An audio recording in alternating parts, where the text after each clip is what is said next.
Hi friends, welcome to voice over by G. நான் உங்கள் ஜெயஸ்ரீ. உங்கள் தனிமைக்கு இனிமை கொடுக்க it's okay to not be okay இந்த கொரியன் சீரீஸோடைய எபிசோட் 12 வந்திருக்கேன். ஓகே, எபிசோட் 11 என்ன நடந்தது? நம்மளுடைய குருக்கும் ரதிக்கும் ஒரு சண்டை இருந்துச்சு இல்லைங்களா? அந்த சண்டையை எப்படியோ சமாதானமாக்கிட்டாங்க. 3 பேரும் சேர்ந்து திரும்பி அரண்மனையிலே வாழலான்னு வராங்க. அப்படி அவங்க வந்ததுக்கு அப்புறமா அன்னைய நாள் நைட் இவங்கெல்லாம் தூங்கும்போது யாரோ ஒருத்தவங்க அந்த வீட்டில் உட்காந்து அலங்காரம் பண்ணிட்டு இருக்க மாதிரி காட்டுறாங்க. ஸோ ஒருவேளை இது ரதியோட அம்மாவா இருக்குமோ அப்படின்னு நம்ம சந்தேகப்பட்டுட்டு இருக்க அந்த டைம்ல எபிசோட் 11 முடிச்சிருந்தாங்க. இப்போ எபிசோட் 12 தூங்கி எஞ்சி காலையில் இவங்கெல்லாம் டைனிங் டேபிளில் உட்காந்துருக்கும் போது நம்மளுடைய ரதியும் குரு மட்டும் பயங்கரமான ஒரு இம்பார்ட்டன்ட் கான்வர்சேஷனில் இருக்காங்க. என்னன்னு கிட்ட போயிட்டு நம்மளுடைய ராம் கிட்ட அடுத்ததாக இவங்க எழுத போகிற கதை இருக்கு இல்லைங்களா, அதை பற்றி பேசிட்டு இருக்காங்க. ஏன்னா கதையை சொன்னாதானே அதுக்கேற்ற மாதிரி நம்ம குரு படம் வரைவார். ஸோ இதுக்கு நடுவில் நம்மளுடைய ராம 2 பேரும் கண்டுக்கிற மாதிரியே தெரியல. இவருக்கு போர் அடிக்கவே நேராக போயிட்டு இவரோட ஃப்ரெண்டான ஜேஸுக்கு கால் அடிக்கிறாரு. டே, உன்னை பார்க்கணும், எனக்கு போர் அடிக்குது அப்படின்னு சொன்ன அடுத்த நிமிஷம் அவர் கரெக்டாக மூவ் முடிச்சிட்டாரு. ஏன்னா அவங்க 2 பேரும் சேர்ந்து ஒன்றை கழட்டி விட்டுட்டாங்களா, அதனால தானே என் ஞாபகம் வந்துச்சு. சரி சரி வா, அடிமை இங்கேதான் இருக்கேன் அப்படின்னு அவர் சொல்ல, சரி நான் உன்னை பார்க்க வரேன்னு சொல்லிட்டு ராம் ஃபோன் கட் பண்ண. அப்படியே அந்த சீன் கட் ஆயிட்டு அடுத்த சீன்ல நம்ம லீயை கட்டுறாங்க. லீ ஜூரியோட அம்மாவுக்கு ஒரு கிஃப்ட் கொடுத்துட்டு அப்படியே அவங்கள ஒரு பக்கம், அதாவது ஃபியூச்சர் மாமியாரை கரெக்ட் பண்ணிட்டு இருக்காரு. இன்னொரு பக்கம் நம்ம ஜூரி உட்காந்துட்டு இருக்கும் போது அவங்க கிட்ட ஏதாச்சும் சிம்பத்தி கிரியேட் பண்ணா ஓரளவுக்கு அவன் நம்ம கிட்ட நல்லா பேசுவான்னு சொல்லிட்டு அப்பாவுக்கு ஆக்சிடென்ட் ஆனதா போய் சொல்றாரு. அங்கேருந்து வந்த அசிஸ்டன்ட் அப்பாவும் இல்ல ஆக்சிடென்ட்டும் இல்ல, சும்மா போய் சொல்லி ஊத்திட்டு இருக்காரு. அவரு நம்பாதீங்க நம்பாதீங்க அப்படின்னு அவ சொல்லி விட்டுட்டு போக அதை பார்த்து நம்ம ஜூரிக்கு கோவம் வராம சிரிப்பு தான் வருது. ஏன்னா இவ்வளோ எஃபர்ட்டும் லீ எதுக்காக போடுறாரு அப்படின்றது நம்ம ஜூரிக்கு தெரியும். ஸோ இப்படி இவங்க இங்க சந்தோஷமா பேசிட்டு இருக்க இந்த சீன் கட் ஆயிட்டு நம்மளுடைய ராம காட்டுறாங்க. ஜேசோட கடையில ஜேசு கிட்ட பேசலாம்னு அவர் உட்காந்துட்டு இருக்கும் போது அப்பா அவங்க வெயிட் பண்ணிட்டு இருக்கும் போது அவனுக்கு பின்னாடி இருக்கிற எல்லா பெஞ்ச்லையும் பாத்தீங்கன்னா கேர்ள்ஸ் தான் உட்காந்துருக்காங்க. ஆப்வியஸ்லி நம்ம ராம் பாக்குறதுக்கு அழகா தானே இருக்காரு, அதனால அவங்க எல்லாம் இவரை பார்த்து சொல்லு விட்டு பேசிட்டு இருக்க அதை ஒரு போட்டோ எடுத்து நம்மளுடைய ரதிக்கு அமுச்சு வச்சிடறாரு ஜேசு. இதை பார்த்தோன்னே நம்ம ரதி அமைதியா இருப்பாளா, யாரோட ஆளுக்கு யாரடி வலை விரிக்கிறது, தோ வரண்டி இருடின்னு சொல்லிட்டு வேக வேகமா காரை ஓட்டிட்டு இவரும் இருக்கிற இடத்துக்கு வந்துட்டு சீக்கிரமா சாப்பிடு, ஒரு இடத்துக்கு வந்தனா வந்த வேலையை சீக்கிரம் முடிச்சுட்டு கிளம்பணும், இங்கேயே உட்காந்துட்டு இருக்க, எத்தனை பேர் ஒன்னு டார்கெட் பண்றாங்கன்னு பாரு, சீக்கிரம் கிளம்பு அப்படின்னு அவ ஒரு பக்கம் சொல்லிட்டு இருக்க. கட் பண்ணி ஹாஸ்பிட்டல்ல காட்டினா இந்த சீஃப் நர்ஸ் ஒருத்தங்க இருந்தாங்கல்ல, அவங்க சீஃப் டாக்டர் கிட்ட பேசிட்டு இருக்காங்க. அப்போ டாக்டர் கேக்குறாரு எதுக்காக இந்த பாப்லோ இந்த மாதிரி பண்ணிட்டு இருந்தா ஓடிட்டா, அது மட்டும் இல்லாம அன்னைக்கே ரதியோட அப்பா அவளை கொல்லணும்னு ட்ரை பண்ணிருக்காரு, ஒருவேளை அவதான் ரதியோட அம்மாவோ இல்ல அவ ரதியோட அம்மா மாதிரி இருக்காள பாக்குறதுக்கு அப்படின்னு அவங்க பேசிட்டு இருக்க அந்த டைம்ல நம்ம குரு கிளம்பி ஹாஸ்பிட்டல் போயிட்டாரு. ஏன்னா அவருக்கு இன்னும் அந்த படத்துக்கான காசும் கிடைக்கல, அது பட்டாம்பூச்சி வேற வரைய சொல்லியிருந்தாரு நம்மளுடைய டாக்டர். ஸோ அதனால அவர் ஹாஸ்பிட்டலுக்கு போக அந்த சீன் கட் ஆயிட்டு திரும்பி நம்மளுடைய ராமையும் ரதியுமே காட்டுறாங்க. இங்க இவங்க உட்காந்துட்டு இருக்க இடத்துல அத்தனை பொண்ணுங்க இருந்தாலும் அவங்க ஒரு குழந்தை ஜாலியா விளையாண்டுட்டு இருக்கா. அதையே பார்த்து நம்ம ராம் ரசிச்சிட்டு இருக்க, பாரு உனக்கு குழந்தைனா பிடிக்கணும், நீ பாக்குறதுல இருந்தே தெரியுது, ஆனா என்கிட்ட இருந்து குழந்தையெல்லாம் எதிர்பார்க்காத, என்னாலலாம் முடியாதுன்னு சொல்ல, குழந்தைய உங்ககிட்ட இருந்து எதிர்பார்க்கறது இல்ல, குழந்தைய உங்ககிட்ட கொடுத்துட்டு எந்த எதிர்பார்ப்பும் என்கிட்ட இல்லை, ஏன்னா ஒரு குழந்தைக்கு அம்மாவா இருக்கிற அளவுக்கு பொறுமை உனக்கு கிடையாது, அதனால கண்டதை யோசிக்காத என்ன அப்படின்னு சொல்லிட்டு அவர் அங்கே இருந்து போக, அவர் அப்படி சொல்லிட்டு போனாலும் இவங்களுக்குள்ள ஒரு ஆசை இருக்கும் இல்லைங்களா, அதனால இவங்க திரும்பி பார்த்து குழந்தைய ரசிச்சிட்டு இருக்காங்க. அப்படியே அந்த சீன் அங்க கட் ஆயிட்டு நம்மளுடைய குருவும் டாக்டரும் பேசிட்டு இருக்கதை காட்டுறாங்க. அப்ப நம்ம டாக்டர் உட்காந்து குரு கிட்ட சொல்லிட்டு இருக்காரு, நீ ஏன் பட்டாம்பூச்சி வரையில, நீ பட்டாம்பூச்சி வரைஞ்சாதான் நான் காசு தருவேன்னு சொல்ல, குரு அதுக்கு தயக்கப்படுது. பாரு, உலகத்திலேயே இருக்கிற அழகான பூச்சி உயிரினத்துல பட்டாம்பூச்சி தான் முதலிடம், அப்படிப்பட்ட பட்டாம்பூச்சி பார்த்து நீ எதுக்கு பயப்படுறன்னு எனக்கு தெரியல அப்படின்னு அவருக்கு இருக்கிற பயத்தை சரி பண்றதுக்கோசரம் ஒரு டாக்டரா அவர் அங்க முயற்சி பண்ணிட்டு இருக்காரு. இப்ப அப்படியே அந்த சீன் அங்க கட் ஆயிட்டு ராமு ரதி என்ன பண்றாங்கன்னு பார்த்தா ஒரு கடைக்கு வந்திருக்காங்க. எல்லாம் ஒரே வீட்டுல இருக்காங்க, பொருள் வாங்கணும்ல, அந்த பொருள் எல்லாம் வாங்கிட்டு இருக்கும் போது நம்ம ரதிக்கு திடீர்னு குழந்தை மேல ஆசை வந்துச்சு. காலில தான் குழந்தைங்கனாலே பிடிக்காதுன்னு சொன்னா இப்ப இவன் கிட்ட எனக்கு ஒரு குழந்தை வேணும்னு கேக்குறா. பைத்திய மாதிரி பப்ளிக் பிளேஸ்ல வளராது, அமைதியா வா அப்படின்னு சொல்லிட்டு அவர் ஒரு 2 ஸ்டெப் முன்னாடி போனதுக்கு அப்புறமா கத்தி, நான் இப்ப என்ன கேட்டேன் உங்ககிட்ட, ஒரு குழந்தை வேணும் தானே கேட்டேன், உங்ககிட்ட தானே கேட்க முடியும் அப்படின்னு அவ கத்த, அவ வாயை மூடி ஏன்டி இப்படி படுத்துற, வாடி போலான்னு சொல்லிட்டு நேரா வீட்டுக்கு வந்துடுறாங்க.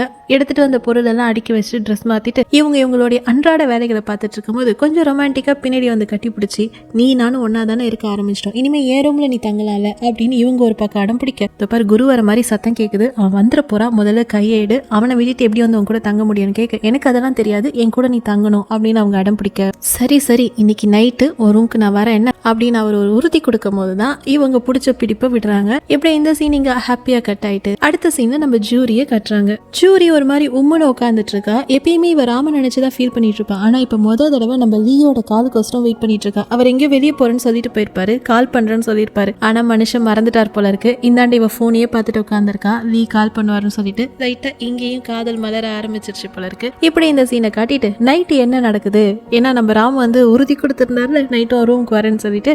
ஸோ அது என்ன நடக்குது அப்படின்னு வீட்டை காட்டும் போது ஒரு வழியா எப்படியோ குருவெல்லாம் சமாளிச்சுட்டு அவரையும் தூங்க வச்சுட்டு நேராக நம்ம ரதியோட ரூமுக்கு போனா அழகா பள்ளி கொண்டுட்டு வாயா வாயா உனக்கோசரம் தான் வெயிட் பண்ணிட்டு இருக்கேன் அப்படின்னு அவ ரொம்ப ஜாலியா இருக்க. அவ கூட போய் பேசிட்டு இருக்கும் போது அவ தண்ணி அடிக்க ஆரம்பிச்சிடா. தண்ணி அடிச்சு மாட்டையாயி கொஞ்சம் தன்னுடைய லவர் கூட ரொமான்ஸ் எல்லாம் பண்ணிட்டு இருக்கவே இவர் ரொம்ப கண்ணியமானவர் இல்லைங்களா. அவ தூங்குனதுக்கு அப்புறமா அவளை பெட்ல படுக்க வச்சுட்டு இவர் திரும்பி கீழே வீட்டுல இருந்த பொருள் எல்லாம் கொஞ்சம் கலைஞ்சு போயிருந்தது, அதை சரி பண்ணிட்டு இருக்காரு. இவங்க கதை எழுதுறோம்னு சொல்லி அலப்பற பண்ணிட்டு இருந்தாங்களே, அந்த இடத்த சரி பண்ணிட்டு இருக்கும் போது அங்க ஒரு கவர் இருக்கு. என்னடா கவர்னு அதை ஓபன் பண்ணி பார்த்தா அதுக்குள்ள ஒரு பட்டாம்பூச்சி இருக்கு. அதாவது அந்த ஒரு கிராஃப்ட் மாதிரி. அந்த பட்டாம்பூச்சி கடியில ஒரு நோட் இருக்கு. நான் உனக்கோசரம் தான் அடுத்ததான் வந்துட்டு இருக்கேன் அப்படின்னு நம்மளுடைய ராமுக்கு தான் நோட்.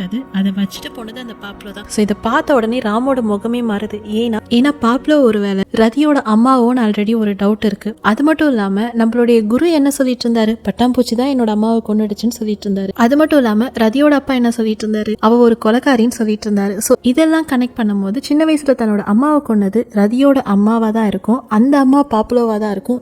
அப்ப அந்த மாதிரி பண்ணிட்டு போனவ இப்ப திரும்பி வந்திருக்கா, இந்த மாதிரி ஒரு நோட்டையும் விட்டுட்டு போயிருக்கா அப்படின்னு தெரிய வருது. ஏன் இதை இப்படி இவர் கனெக்ட் பண்ணிருக்காருன்னு பாத்தீங்கன்னா, நம்ம ராமோட அம்மா ரதியோட வீட்டுல தான் வேலை பார்த்திருப்பாங்க.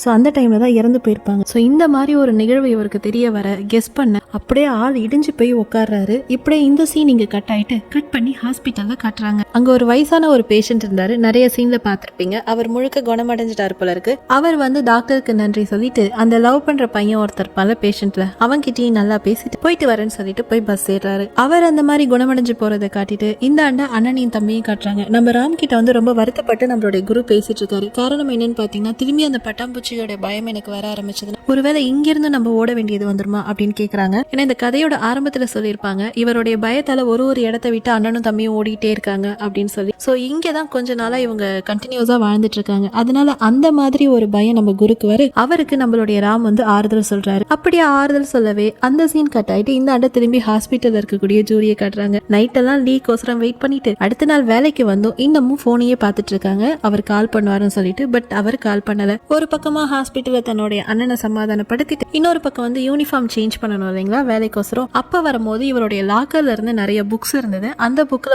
நம்மளுடைய ரதியோட அம்மா எழுதின புக்கும் அந்த பாப்லோ விட்டுட்டு போன ஒரு சில நோட்டும் இருந்தது. அதை திரும்பி எடுத்து வச்சு நம்ம ராம் ஆராய்ச்சி பண்ணிட்டு இருக்காரு, ஏதாச்சும் தெரிய வருதுன்னு சொல்லிட்டு. அப்படி அவர் பார்த்துட்டு இருக்கும் போது அந்த இடத்துக்கு இந்த சீஃப் நர்ஸ் வராங்க. அவங்கள பார்த்தோன்னே இவர் எல்லாத்தையும் மறைச்சு வச்சிடறாரு. என்னப்பா என்ன பார்த்து எதையும் மறைச்சிட்ட போல இருக்கு அப்படின்னு கேட்க, அதெல்லாம் ஒண்ணும் இல்ல சொல்லுங்க என்ன விஷயம் கேட்க, பேஷண்டோட ரூமை கிளீன் பண்ணிட்டு இருக்கும் போது இந்த மாதிரி ஒரு ரேசரை பார்த்தேன், இது ரொம்ப ஆபத்தான விஷயம் இல்ல, நீ அதனால பேஷண்டோட ரூமுக்கு போயிட்டு அங்க இந்த மாதிரி ஏதாச்சும் ஆபத்தான டூல்ஸ் இருக்கான்னு செக் பண்ணிட்டு அதெல்லாம் கொஞ்சம் டிஸ்கார்ட் பண்ணிட்டேன் அப்படின்னு அவங்க சொல்ல, சரி நான் பாத்துக்கிறேன் அப்படின்னு ராம் சொல்றாரு. அப்படியே அடுத்த சீன் கட் பண்ணி பஸ்ல காட்டுறாங்க. இவர் குணமடைஞ்ச ஒரு தாத்தா போனார் இல்லைங்களா, அவர் ஏறின பஸ்ல தான் நம்மளுடைய குருவும் ஹாஸ்பிட்டல் ஏறி இருக்காருல இருக்கு தம்பியை விட்டுட்டு சோ அப்ப அவங்க ரெண்டு பேரும் பேசிக்கிட்டு போயிட்டு இருக்காங்க பஸ்ல. அப்படியே அவங்க பேசிட்டு போயிட்டு இருக்கும் போது அங்க பக்கத்துல ஒரு இடத்துல ட்ரில் பண்றாங்க. ட்ரில் பண்ற சத்தம் இந்த குணமடைஞ்சாரு தாத்தா அவருக்கு எப்படின்னா ஒரு போர்க்களத்துல இருக்கிற மாதிரியும் அந்த ட்ரில்லிங்கோட சத்தம் ஒரு துப்பாக்கி சூடு மாதிரியும் அவருக்கு கேக்குது. அதனால ஒரு மாதிரி தலையில கைய வச்சுக்கிட்டு கத்திக்கிட்டு அவர் அந்த பஸ்ஸுக்கு நடுவுல உட்கார அவர் எப்படி சமாதானப்படுத்துறதுன்னு தெரியாம தன்னுடைய சட்டையை அவர் மேல போட்டு ஒண்ணுல நான் இருக்கேன் ஒண்ணுல அப்படின்னு சொல்லிட்டு நம்ம குரு சமாதானப்படுத்துறாரு. கொஞ்சம் எபிசோடுகளுக்கு முன்னாடி பார்த்திருந்தது என்னன்னா, குரு இந்த மாதிரி அடிக்கடி பதட்டப்பட்டு உட்காந்துருவாரு. அவர் தலைமையில சட்டையை போட்டு ராம் சமாதானப்படுத்துவாரு. ஆனா இப்ப அந்த மெச்சூரிட்டி குருக்கு வந்துட்ட மாதிரி காட்டுறாங்க. அப்படியே அந்த சீன் நீங்க கட்டாங்க. இந்தாண்ட ராம கட்டுறாங்க. அந்த நர்ஸ் ஒரு ரூம் சொன்னாங்க இல்லைங்களா, அந்த ரூம்ல போயிட்டு வேற ஏதாச்சும் பொருள் இருக்கா அதை எடுத்துடலான்னு சொல்லிட்டு இவர் செக் பண்ணிட்டு இருக்கும் போது ஒரு பெட்டு கடியில ஒரு போட்டோ இருக்கு. அந்த போட்டோ யார் போட்டோன்னு பாத்தீங்கன்னா நம்ம ரதியோடைய குடும்ப போட்டோ. அதுல ரதியோட அப்பாவோட முகமும் ரதியோட முகமும் நல்லா தெளிவா தெரியுது. ஆனா அந்த அம்மாவோட முகம் இருக்கு இல்லைங்களா, அதை மட்டும் யாரோ கண்ணாடியை உடைச்சு அந்த கண்ணாடி உள்ள இருந்து அவங்க முகத்தை ரொம்பவே சேதப்படுத்திருக்காங்க. அதனால அவங்க யாரு அப்படின்ற ஒரு டீட்டெயில் இன்னமும் நமக்கு தெரியல. இது மட்டும் இல்லாம நம்ம ராமுக்கு ஒரு டவுட் வருது, இன்னமும் ரதியோட அம்மா முகம் நமக்கு தெரியாதால பாப்லோ தான் ரதியோட அம்மான்னு நம்ம எப்படி கன்க்ளூட் பண்றது அப்படின்னு அவர் ஒரு பக்கம் யோசிச்சுட்டு இருக்க,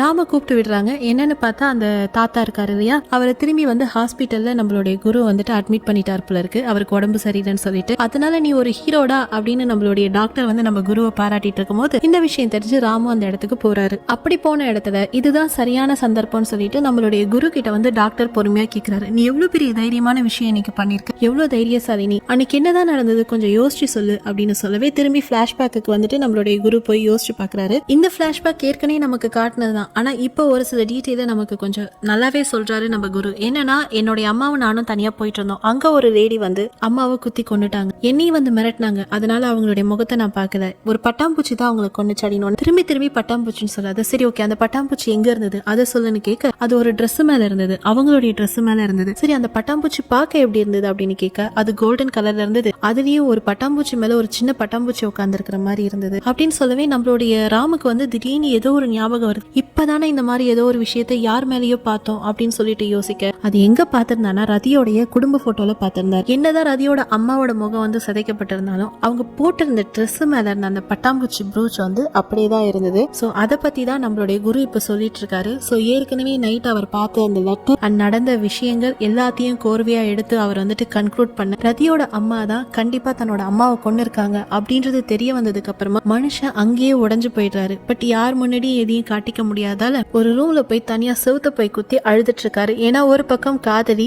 இன்னொரு பக்கம் அண்ணன். காதலியோட அம்மா தான் தன்னோட அம்மாவை கொண்டு இருக்காங்க அப்படின்றது தெரிய வந்ததுக்கு அப்புறமா இவருடைய மனநிலைமை எப்படி இருக்கும்னு யோசிச்சு பாருங்களேன். இப்படியே இவர் இங்க கஷ்டப்படுறத காட்டி கட் பண்ணி ஹாஸ்பிட்டலுக்கு வெளியில காட்டுறாங்க. சோ இப்ப ஹாஸ்பிட்டலுக்கு வெளியில காட்டினா ஜூரியும் நம்மளோட ரதியும் பேசிட்டு இருக்காங்க. என்ன பேசிட்டு இருக்காங்கன்னா, ஜூரி வந்து ரதி கிட்ட வந்துட்டு அட்வைஸ் பண்ணிட்டு இருக்காங்க. இந்த மாதிரி உங்க அப்பா ரொம்ப கவலைக்கிடமான நிலைமையில இருக்கா, இன்னமும் நீ அவர் மேல கோவமா இருக்கே, போய் பேசலாம்னு கேட்க, அதுக்கு நம்மளுடைய ஹீரோயினோட மனசு வந்து ஒத்து வர மாட்டேங்குது. ஒரு ஃப்ரெண்டா சமாதானப்படுத்தணும்னு பாக்குறாங்க, பட் அது முடியல. அதனால அங்கிருந்து கிளம்பி நேரா போய் ஜூரி அம்மாவையும் குருவையும் பார்க்கும்போது, ஜூரி அம்மா சாப்பாடு ரெடி, சாப்பிடுறீங்களான்னு கேட்க, சாப்பிடலாமே அப்படின்னு சொல்றாங்க. அந்த டைம்ல பாத்தீங்கன்னா, நீங்க 3 பேர் இப்போ ஒன்னா இருக்கீங்க போல, குடும்பமா இருக்கீங்க போல அப்படின்னு ஜூரி அம்மா கேட்க, அதுக்கு குரு என்ன சொல்றாரு, இவ ஒண்ணு எங்க குடும்பம் கிடையாது, நாங்க எல்லாம் ஒன்னா இருக்கோம் அவ்வளவுதான் சொல்லவே நம்ம ரதிக்கு கோவம் வந்துருது. என்னது, நானும் உன் தங்கச்சி தான், கூட பிறந்ததான் தங்கச்சின்னு கிடையாது, இந்த மாதிரி இனிமே சொல்லாத என்ன அப்படின்னு சொல்லிட்டு அங்கிருந்து நேரா வெளியில போனவங்க நம்ம ராம தான் தேடி போறாங்க. அங்க போனா ராம் கையில கட்டு போட்டுட்டு இருக்காரு. என்னன்னா இப்ப செவுத்துல அடிச்சுக்கிட்டு இருந்தாருல, கையை உடஞ்சு போச்சு போல இருக்கு. அச்சச்சோ என்னடா ஆச்சு அப்படின்னு சொல்லிட்டு இவங்க அக்கறையா கிட்ட போறப்ப ராம் கத்தி விட்டுறாரு. ஏன்னா ரதியோட அம்மா தானே இவங்க அம்மாவை கொண்டது. அந்த ஒரு கோவம் இருக்குல்ல, அந்த ஒரு ஹீட் ஆஃப் மொமெண்ட்ல, சோ அதனால அவர் கத்தியோட இவங்களுக்கு ரொம்பவே மனசு கஷ்டமாயிட்டு நேரா அரண்மனையில வந்து உட்காந்து யோசிச்சுட்டு இருக்காங்க, என்ன இவனுக்கு அது திடீர்னு பைத்தியம் ஆயிடுறான்னு சொல்லிட்டு. சோ இப்படி இவங்க புலம்பிட்டு இருக்கும் போது அந்த இடத்துக்கு யதார்த்தமா ஜேசு வராரு. ஜேசு என்ன எக்ஸ்பிளைன் பண்றாருன்னா, உனக்கு ராம பத்தி தெரியல, அவனால தாங்கிக்க முடியாத ஏதாச்சும் ஒரு விஷயத்தை தெரிஞ்சுக்கிட்டாலோ அதை மத்தவங்க கிட்ட ஷேர் பண்ண முடியாம போனாலும் அவனுக்குன்னு இருக்கிற ஒரே ஒரு வே ஆஃப் எக்ஸ்பிரஷன் கோவம் தான். அதனாலதான் கோவப்பட்டிருப்பான், அவனை ஏதோ ஒரு விஷயம் வருத்தப்பட வச்சிருக்கு, அதனால மட்டும்தான் அவன் கோவப்பட்டிருக்கான் அப்படின்னு சொல்ல, அதை பத்தி நம்மளுடைய ரதி யோசிக்க ஆரம்பிக்கிறாங்க. இப்ப கட் பண்ணி ஹாஸ்பிட்டல் இருக்கக்கூடிய நம்ம ராம காட்டுறாங்க. ஷிஃப்ட் எல்லாம் முடிஞ்சிருச்சு, இருந்தாலும் தனியா உட்காந்து ஃபீல் பண்ணிட்டு இருக்காரு. அதனால அந்த இடத்துக்கு வந்து சீஃப் டாக்டர் என்னடா ஆச்சு, ஏன்டா இப்படி இருக்குன்னு கேட்க, நடந்த விஷயங்கள் எல்லாத்தையும் டாக்டர் கிட்ட மட்டும் சொல்றாரு. இதெல்லாம் வச்சு பார்க்கும்போது ரதியோட அம்மா தான் வந்துட்டு எங்க அம்மாவை கொண்டு இருப்பாங்கன்னு நினைக்கிறேன், இதை எப்படி அவகிட்ட சொல்ல முடியும், அவளால தாங்கிக்க முடியாது அப்படின்னு அவர் உடஞ்சாங்க. அழ டாக்டர் ஆறுதல் சொல்ல, ஒரு வழியா ஆறுதல் எல்லாம் கேட்டுட்டு வீட்டுக்கு வந்தா அதுக்குள்ள ரதி தூங்கிட்டா. வந்து ரதியை வந்து பார்த்து வருத்தப்பட்டு இருக்காரு, கத்தி விட்டுட்டார்ல, இவ மேல எந்த தப்பும் கிடையாதுல்ல, அப்ப அவ ரொம்ப சின்ன பொண்ணு. அது மட்டும் இல்லாம நடுவுல ரதி வந்து இவர்கிட்ட பேசிட்டு இருக்கும் போது ஒரு விஷயம் சொல்லியிருப்பான், என்னதான் எங்க அம்மாவை பார்த்து பயமா இருந்தாலும் ஒருவேளை எங்க அம்மா வந்தா நான் சேர்த்துப்பேன், ஏன்னா அவங்க என் அம்மா இல்ல அப்படின்னு சொல்லியிருப்பான். சோ இப்படிப்பட்ட ஒரு பாசம் இன்னும் அவன் மனசுல இருக்கு. அதனால இந்த விஷயத்த சொல்லி அந்த பாசத்தை நம்ம உடைக்க வேணாம், வெறுப்பை உண்டாக்க வேணாம்னு சொல்லிட்டு அவர் அங்கிருந்து போக, இப்படி அடுத்த நாள் காலையில விடியுது. நம்மளுடைய ரதியும் குருவும் மட்டும் கிளம்பி இருக்காங்க. ஏன்னா இவங்களாம் ஒரு ஃபேமிலி போட்டோ எடுத்துக்கலாம் அப்படின்னு ஒரு முடிவு பண்ணிருப்பாங்க ஒன்னா வாழறதால. சோ ரதியும் குருவும் மட்டும் கிளம்பி இருக்க, நம்மளுடைய ராம் இன்னும் கிளம்பி வரல. அதனால இவங்க என்ன பண்ணிருப்பாங்க, ராமோடைய கோட் அங்க மாட்டி வச்சுட்டு உனக்காக நாங்க வந்து போட்டோ ஸ்டுடியோல வெயிட் பண்றோம் அப்படின்னு சொல்லிட்டு கிளம்பி போயிருப்பாங்க. அங்க போயிட்டு ரொம்ப நேரம் வெயிட் பண்ணியும் நம்மளுடைய ராம் வராதால ஃபர்ஸ்ட் நீ நானும் போட்டோ எடுத்துக்கலாமா அப்படின்னு குரு கேட்க, சரி ஓகே நீ உங்க 2 பேரும் வந்துட்டு போட்டோ எடுத்துக்க போறாங்க, அப்ப என்ன போஸ் கொடுக்கன்னு கேட்க, உனக்கு எப்படி நிக்கணும்னு தோணுது அப்படின்னு நம்ம எடுத்துக்கலாம்னு சொல்லிட்டு ரொம்ப சோகமா போயிட்டு நம்ம ரதி அங்க நிக்கிறாங்க. ஆனா குருக்கு எதுவுமே தெரியாது இல்லைங்களா, அதனால ரொம்ப சந்தோஷமா நிக்கிறாரு. அப்ப போட்டோ எடுக்கலான்னு போற அந்த நிமிஷத்துல நிறுத்துங்க என் தம்பி வந்துட்டான் அப்படின்னு சொல்லிட்டு நம்ம ஹீரோ காட்டுறாங்க. ஃபுல்லா ஹேர் ஸ்டைல்லாம் மாத்தி கோட் ஷூட்டோட ஒரு மாதிரி டிஃப்ரெண்ட் லுக்கோட வந்து நிக்கிறாரு. ஓரளவுக்கு நேத்து நடந்த அந்த விஷயங்கள்ல இருந்து மனுஷன் வந்து மீள ஆரம்பிச்சிட்டார் போல இருக்கு. மந்தனினோனே ரதியோட கண்ணுல காதலும் ஆசையும் நிறைய பொங்க இவர் பக்கத்துல வந்து நிக்க, அந்த உயிரிழந்த கண்ணுல நல்லா சந்தோஷம் வரவே எல்லாரும் சேர்ந்து ஒரு ஃபேமிலி போட்டோ எடுத்துக்கிறாங்க. இப்படி ஒரு சந்தோஷமான மொமெண்டோட ஒரு பெரிய சஸ்பென்ஸ் உடைச்ச மொமெண்டோட சேர்த்து இந்த எபிசோட முடிச்சு வச்சுட்டாங்க. அடுத்த எபிசோட்ல, அதாவது எபிசோட் 13ல என்ன நடக்குது அப்படின்றத பார்க்கலாம். மொத்தமாவே இந்த வெப் சீரிஸ்ல 16 எபிசோட் தான். அடுத்த 4 எபிசோடும் ரொம்பவே முக்கியமான எபிசோட், அதனால மிஸ் பண்ணாம பாருங்க. இந்த கதையோட கிளைமேக்ஸ் என்னன்றதை சீக்கிரம் சொல்லிடுறேன், வெயிட் பண்ணுங்க. அடுத்த வீடியோட சீக்கிரமா உங்களை வந்து சந்திக்கிறேன். Until then, bye from Jayashree. bye take care. Video பிடிச்சிருந்தா லைக் பண்ண, ஷேர் பண்ண மறக்காதீங்க. ஃபியூச்சர் வீடியோஸ் பார்க்க சப்ஸ்கிரைப் பண்ண மறக்காதீங்க. அடுத்த வீடியோட மீட் பண்ணலாம்.